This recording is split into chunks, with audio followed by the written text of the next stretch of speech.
In una rivisitazione calcistica dell'opera di Samuel Beckett, questi sono i giorni in cui noi tifosi dell'Inter stiamo aspettando il nostro Godot, ovvero l'ultimo acquisto del mercato estivo nerazzurro, che sembra sia costantemente appeso tra la sensazione di poter davvero arrivare prima o poi e una realtà che però al momento non sembra dare grandi segnali in tal senso. Ieri però il presidente dell'Inter Beppe Marotta ha parlato a margine dei sorteggi della fase campionato della Champions League dicendo una frase a mio avviso abbastanza importante e adesso ne parliamo. Nel frattempo vi do il ben ritrovati amiche e amici passioni interisti dopo questo inizio quasi letterario che mi è venuto un po' così a caso. Sarà il diciamo il contesto del venerdì mattina che mi ispira in questo modo. Clic sul tasto mi piace e sul tasto iscriviti se ancora non l'avete fatto, così supportate il nostro progetto e poi se vi va,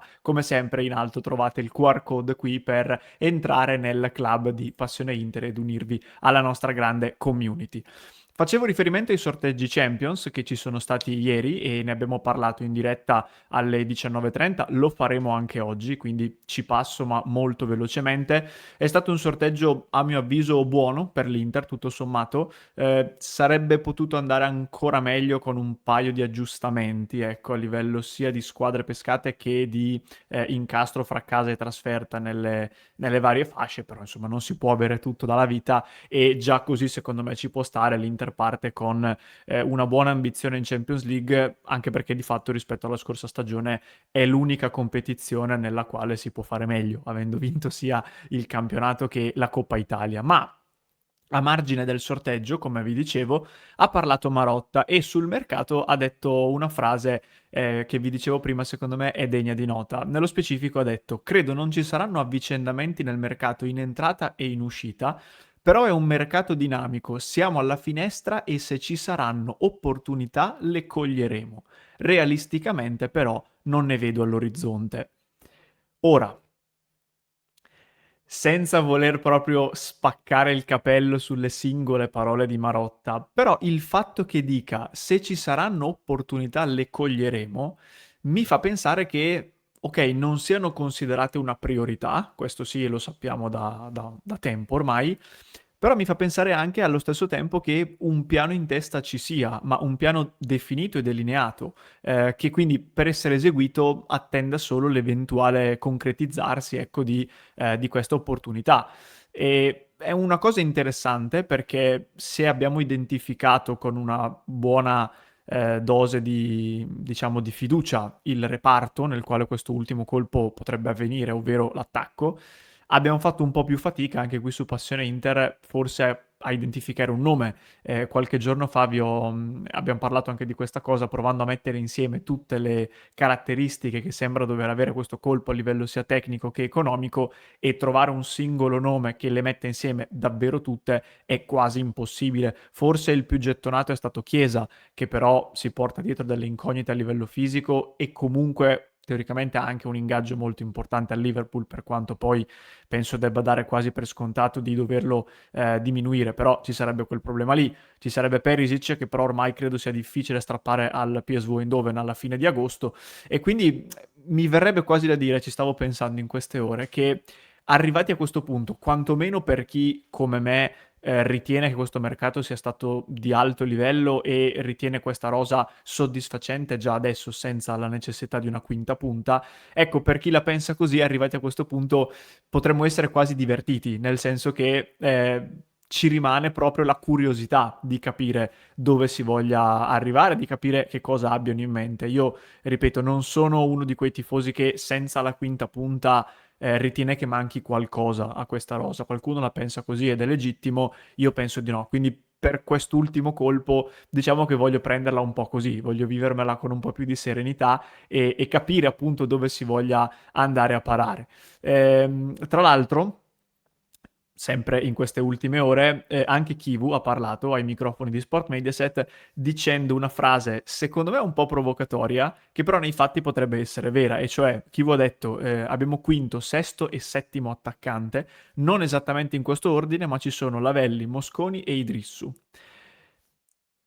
confermando di fatto quella che è la realtà, e cioè che nel caso in cui non arrivasse una quinta punta dal mercato, sarà ovviamente un giovane dell'Under 23 ad aggregarsi alla prima squadra per completare il reparto in caso di indisponibilità. E dicevo, per me l'ha detta in maniera un pochino provocatoria, come spesso fa Kivu quando parla di mercato, che non è un tema che apprezza trattare quando ha modo di parlare con la stampa. Però credo che sia anche giusto, nel senso che come vi sto ripetendo da diversi giorni, una quinta punta troppo ingombrante rischia di togliere spazio a Pio Esposito e a Bonni, che comunque sono giocatori su cui l'Inter punta e che vuole valorizzare. E in più, in quest'ultimo periodo, in particolare da quando è arrivato Kivu,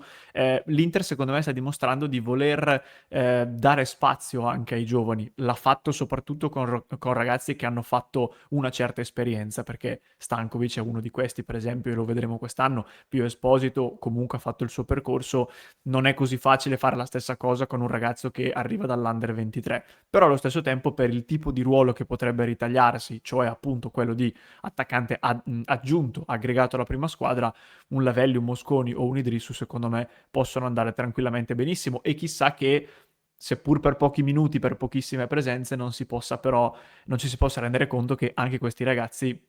in questo ruolo qui possono ritagliarsi il loro spazio. Sarebbe bello. Io apprezzo molto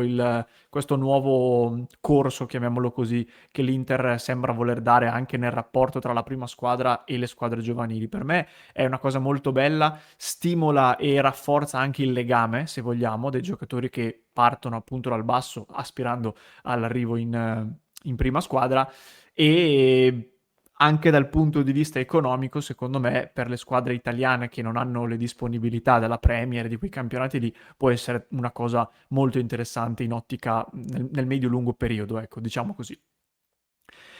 Infine, altra cosa importante, sempre dalle parole di Marotta, e qui vi condivido anche lo schermo perché il presidente ha parlato anche ai microfoni di TRT Sport, che è un'emittente turca, sempre nelle ultime ore, e ha rilasciato una dichiarazione su Hakan Çalhanoğlu dicendo quello che state vedendo in sovrimpressione, ovvero: Hakan è un giocatore preziosissimo per noi e spero che indossi la maglia dell'Inter ancora per molti anni. Questa era, vabbè, la fonte era in turco, l'ho tradotta in automatico con il traduttore di Google, ma insomma il concetto è quello. E in questi mesi, ve l'abbiamo raccontato spesso anche noi, le sirene turche che da almeno un paio d'anni, se non tre, suonano per Çalhanoğlu sembravano, erano insomma raccontate come destinate a avere successo al termine di questa stagione, la prossima estate, quando effettivamente il contratto di Ciala scadrà nel giugno del 2027. Ha fatto anche, diciamo, ha rafforzato ulteriormente quest'idea l'ultima stagione di Çalhanoğlu, che ha avuto tanti problemi fisici e che ci restituisce alle porte di questa stagione un giocatore che quando c'è sa sempre rendersi estremamente utile. Io lo adoro dal punto di vista tecnico, però un giocatore sul quale legittimamente, secondo me, ci sono delle incognite. E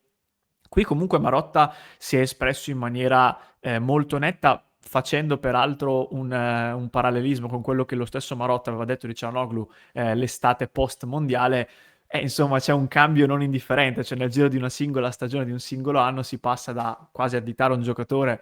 come prossima cessione sul mercato a invece definirlo come un giocatore importante che spera possa rimanere ancora a lungo. Io ribadisco, penso che l'elemento decisivo per questa eventuale decisione appunto sia la continuità fisica che Hakan deve dimostrare di avere quest'anno.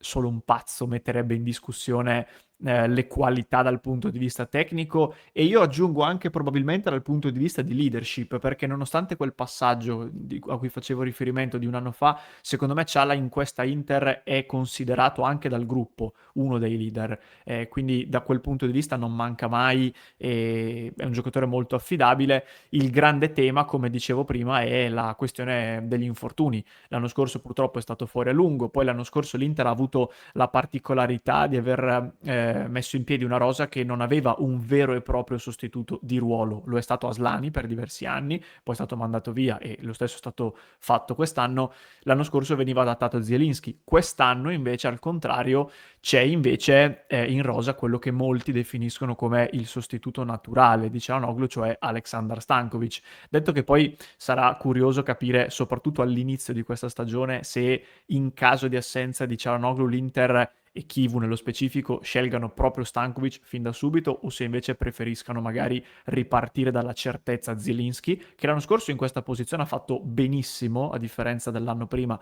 l'ultima stagione di Inzaghi, anche perché avendo comprato Curtis Jones probabilmente c'è questa ulteriore necessità da dover considerare, cioè ok Stankovic e io mi schiero dalla parte di Stankovic, io vorrei che giocasse lui perché per me ha le qualità e ha la prospettiva per farlo, diciamo che capirei soprattutto all'inizio una scelta un po' diversa per ripartire dalla certezza Zielinski e magari integrare più velocemente anche Curtis Jones, detto che se Ciala rimane sano e in salute gioca lui, soprattutto le partite importanti come Inter-Napoli che arriverà a breve, la prima di Champions che nelle prossime ore scopriremo contro chi sarà e anche la partita con la Roma che non arriverà appunto tra tantissimo tempo.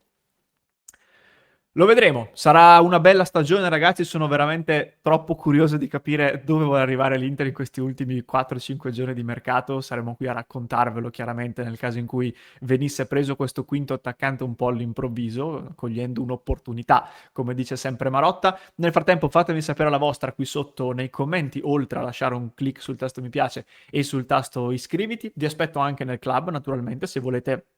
continuare a parlare di tutti questi temi e non solo nei vari nostri appuntamenti interni nel club di Passione Inter e per il resto per chi mi segue in podcast lo trova in descrizione, mentre se mi segui su YouTube ti lascio qui alla mia destra un altro contenuto da recuperare.